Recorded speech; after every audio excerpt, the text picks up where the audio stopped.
ज़ुहद कर सकते हो तो करके दिखाओ। आज के ज़माने में मखदूम अशरफ सम्मानी रज़ियल्लाहु ताला अन्हु अपनी ज़िंदगी में ऐसी किसी छोटी चीज़ को उन्होंने नहीं छोड़ा था।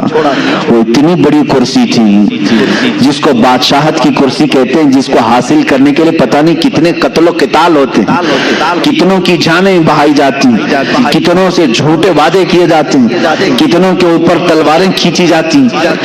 उस कुर्सी को हासिल करने के लिए इंसान क्या नहीं करता है, सब करने के बाद कुर्सियों पर चिपक कर बैठते हैं, छोड़ते नहीं।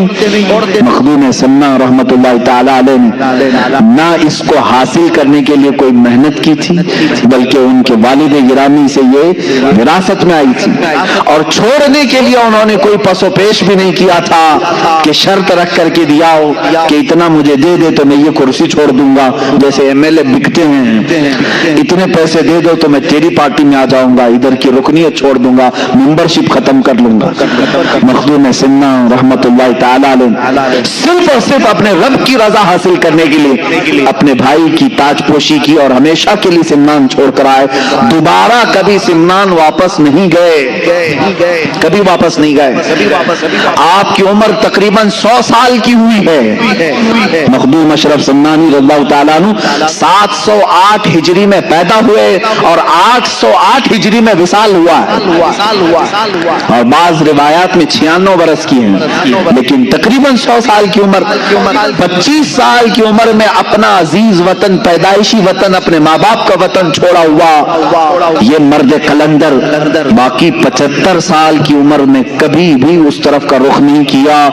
क्यों? फरमाते हैं एक बार जिस चीज की लज्जत निकल गई उसे देखना भी हमारे लिए जायज नहीं, देखना भी उसके लिए वो ममनू समझते थे।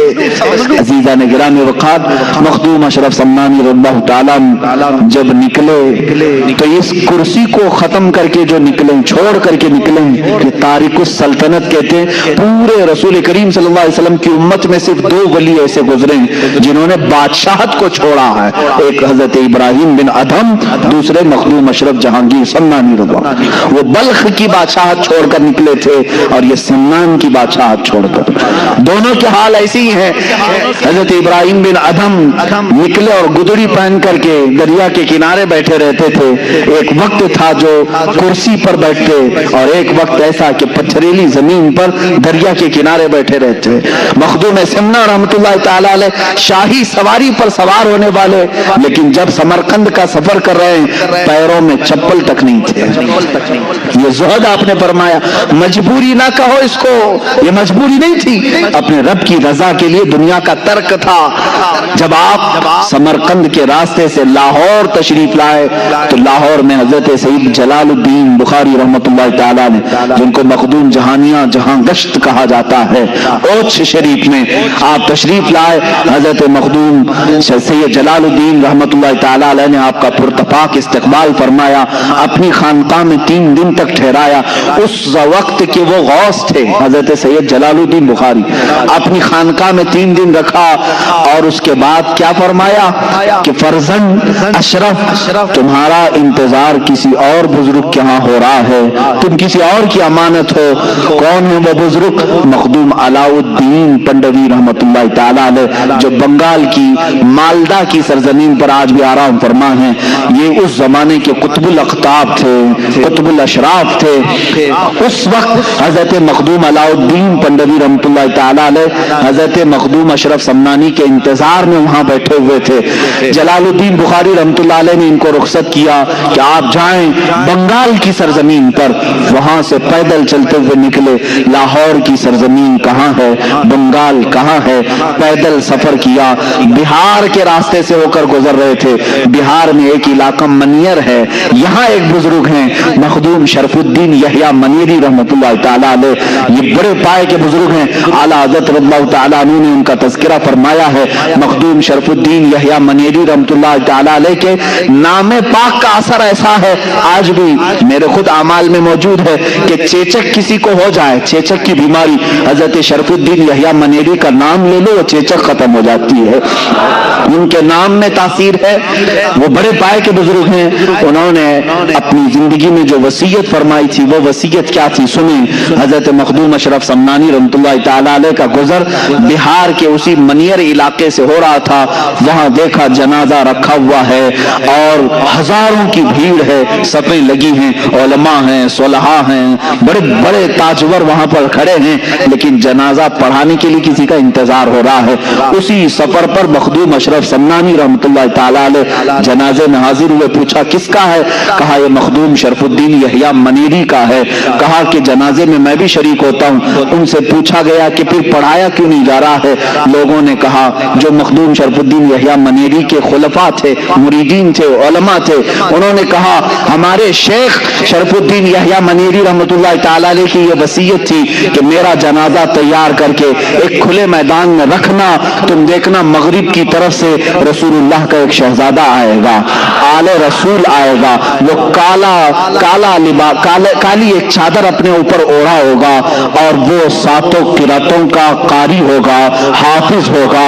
और ये तक उन्होंने बताया मखदूम शरफुद्दीन यहया मनीरी रहमतुल्लाह अलैह ने अपने खुलफा से, तुम में से कोई भी जनाजा पढ़ाने की जुर्रत न करना, मेरा जनाजा वो सैयदुल अशराफ पढ़ाएगा जो अपनी एक सल्तनत को छोड़कर आ रहा होगा, बादशाह छोड़कर आ रहा होगा। मखदूम अशरफ समनानी से जब लोगों ने कहा, आपने फरमाया जिस अशरफ का उन्होंने तज़किरा किया है वो मैं ही हूँ। सारे उलमा व सुलहा ने आपके हाथ पर हाथ रखा और आपको आगे बढ़ाया। हजरत मखदूम शरफुद्दीन यहया मनीरी रहमतुल्लाह ताला अलैह का जनाजा आपने बशारत के एतबार से खुद पढ़ाया, फिर वहां से आपने फिर सफर फरमाया।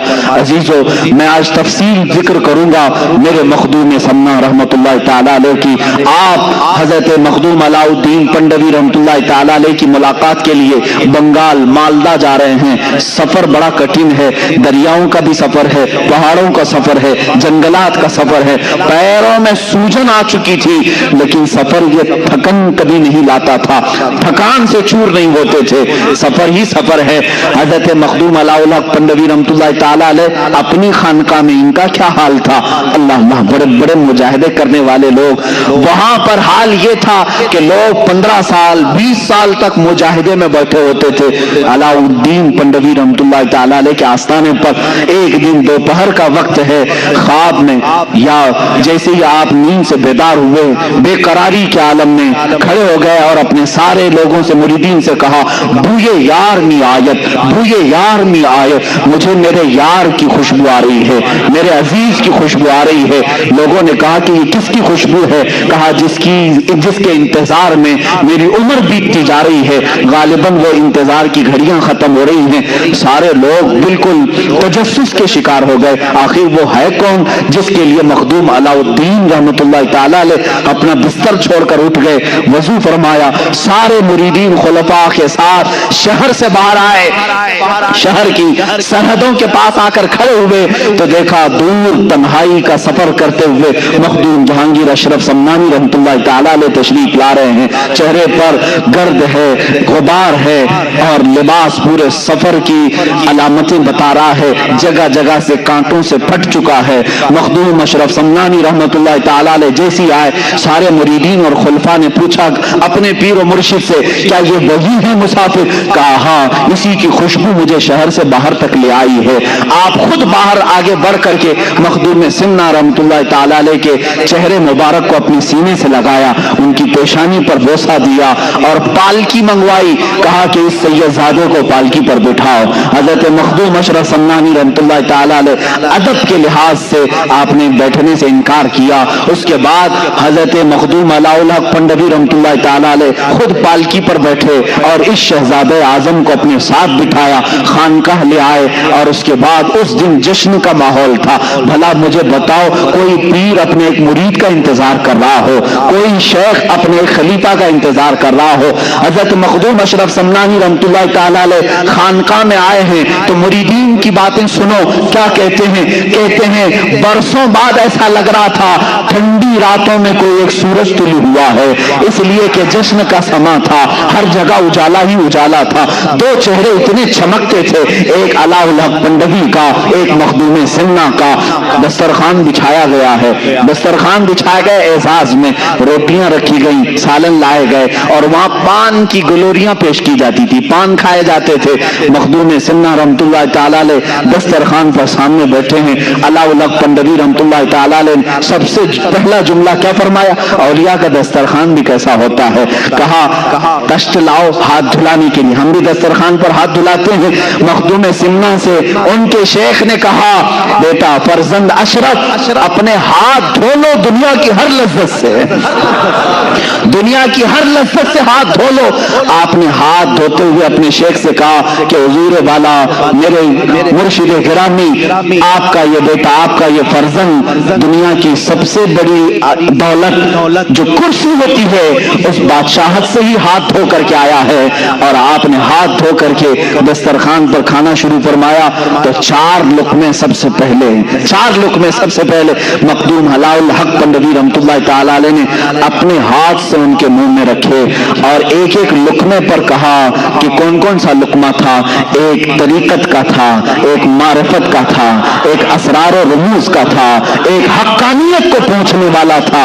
یہ چار لقمے کھلانے کے بعد اپنا صافہ، اپنا امامہ نکالا، مخدوم جہانگیر اشرف سمنانی کے سر پر باندھا اور کہا بیٹا فرزند اشرف، میں زمانے سے اس خرقے کو سنبھالا ہوں، سلسلہ چشتیہ سلطان غریب نواز رضی اللہ تعالیٰ عنہ کی بارگاہ سے آیا ہوا یہ امامہ آج تک میرے پاس امانت تھا، اس سلسلہ چشتیہ کی ساری امانتیں میں نے تمہارے سر پر رکھ دی۔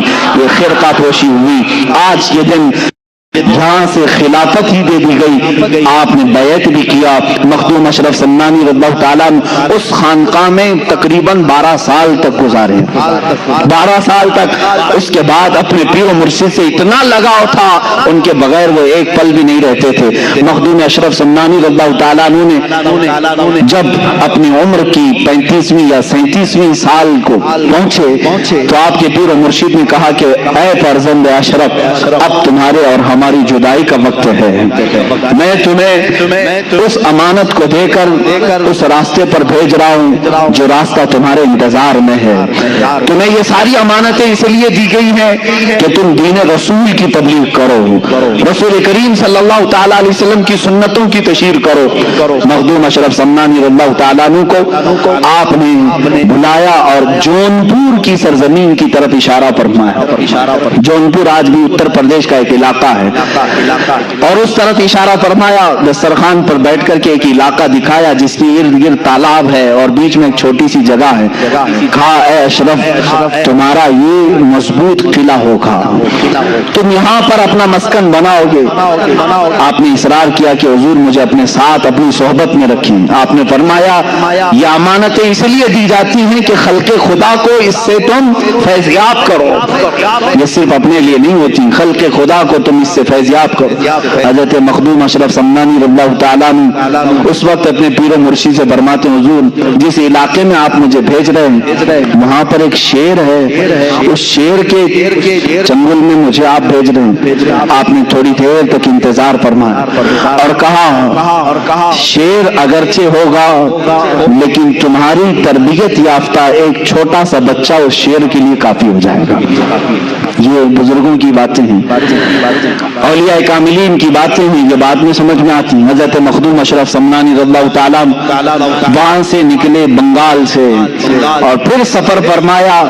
حضرت مخدوم سنہ رحمۃ اللہ تعالیٰ علیہ جب جانے لگے تو وہاں پر ایک عجیب سا سما تھا، لوگ یہ کہہ رہے تھے کہ ساری رونقیں اپنے ساتھ لے جا رہے ہیں، ساری رونقیں۔ 37 سال کی عمر میں مخدوم سنہ رحمۃ اللہ تعالیٰ علیہ جب اپنے پیر و مرشد سے خلافت اور سارے خرقہ وغیرہ لے کر کے نکلے تو آپ کے پیر و مرشد نے ہی آپ کو یہ لقب دیا کہ اب میرا یہ اشرف جہانگیر ہوگا۔ جہانگیر، یہ جہانگیر کا لقب آپ کے پیر و مرشد سے دیا گیا۔ اور وہاں سے نکل کر کے جب آپ تشریف لائے تقریباً ہندوستان کا آپ نے سفر فرمایا، کافی جگہوں کا آپ نے سفر فرمایا، اور الحمدللہ میں اس صوبے سے تعلق رکھتا ہوں اور آپ بھی اس صوبے سے تعلق رکھتے ہیں کہ مخدوم اشرف سمنانی رحمۃ اللہ تعالی علیہ کے قدم پاک اس صوبے میں بھی پڑے ہیں۔ آپ گلبرگہ شریف تشریف لائے تھے. گلبرگہ شریف کی سرزمین پر خواجہ بندہ نواز گیسو دراز رحمت اللہ تعالی علیہ کے آستانے پر بھی آپ نے چلہ کشی فرمائی, اور یہی وہ مقام ہے جب آپ حضرت مخدوم اشرف سمنانی رحمت اللہ تعالی علیہ اپنے ایک خیمے میں الگ رہا کرتے تھے سفر میں. آپ کے خلفاء مریدین ساتھ ہوتے, آپ کے ساتھ آپ کے شاگرد رشید, آپ کے خلف اکبر حضرت سیدنا عبد الرزاق نور العین رحمت اللہ تعالی علیہ جو آپ کے بھانجے بھی ہیں, وہ ساتھ رہا کرتے تھے اکثر. ایک رات کو دیکھا حضرت مخدوم سمنا رحمت اللہ تعالی علیہ کا خیمہ اتنا گرم لگ رہا تھا جیسے لگتا ہو کہ رات کے وقت سورج کی ساری تپش یہاں ہے, کسی کے داخل ہونے کی جرات نہیں ہو رہی تھی. حضرت مخدوم سمنا رحمت اللہ تعالی علیہ اس خیمے کے اندر موجود ہیں. لوگوں نے اندر داخل ہونے کی کوشش کی, پھر حضرت سیدنا عبد الرزاق نور العین رحمت اللہ تعالی علیہ اجازت لے کر خیمے میں آتے. کیا دیکھا کہ پیشانی پر بڑے بڑے پسینے کے قطرات اور پیشانی تیز چمک رہی ہے, اور آپ مصلی پر بیٹھے ہوئے ہیں. حضرت مخدوم سمنا رحمت اللہ تعالی علیہ کی زندگی میں ایسی کیفیت کبھی کسی نے دیکھی نہیں تھی. تو لوگ حاضر ہوئے, آپ نے پوچھا کہ حضور طبیعت پر کچھ بار ہے, کچھ بوجھ ہے؟ آپ نے فرمایا نہیں اے میرے عزیز, آج مجھے میرے رب کی طرف سے ایک بڑا اعزاز دیا گیا ہے, ایک بڑا اعزاز انعام دیا گیا ہے. کہا کہ وہ کیا چیز ہے؟ مخدوم اشرف سمنانی رحمت اللہ تعالی علیہ فرماتے ہیں ہر زمانے میں اولیاء کاملین میں ایک غوث ہوتا ہے, اس کی اجازت سے سارے لوگوں کو ولایت دی جاتی ہے.